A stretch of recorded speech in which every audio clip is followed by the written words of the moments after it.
हालिया मानसून की बारिशों से हरिपुर में 7 मकानात और 14 इंफ्रास्ट्रक्चर को नुकसान पहुंचा। एक माह गुजरने के बावजूद हतार इंडस्ट्रियल इस्टेट की सड़क 4 मुख्तलिफ मकामात पर अब भी बंद है।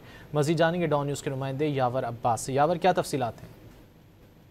जी बिल्कुल जी, हालिया मानसून की बारिशों से ज़िला भर में 14 इंफ्रास्ट्रक्चर और 7 मकानात को नुकसान पहुंचा है।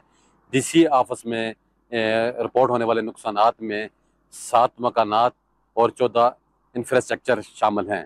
अगर बात की जाए नुकसानात की, तो तहसील गाजी में 3 घर हैं और इसी तरह 7 मुख्तलिफ पुल और इसी में सड़कें भी शामिल है। आप मेरे अक़ब में देख सकते हैं कि मैं इस वक्त एक पुल पे मौजूद हूँ जिसको रिपेयर किया जा रहा है। ये पुल भी हालिया मानसून की बारिशों से इसकी रिटेनिंग वाल जो है वो गिर गई थी। ये हतार रोड जो है ये शाहरा कराक्रम को इंडस्ट्री एरिया को आपस में मिलाती है।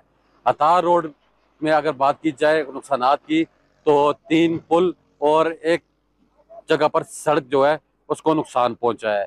इसी तरह जो जबरी रोड है जो हरीपुर को इस्लामाबाद से मिलाता है, वहाँ भी एक पुल जो है एक साइड से मुनद्दम हो गया है, जिसको इंतजामिया ने ट्रैफिक के लिए बंद कर दिया गया है।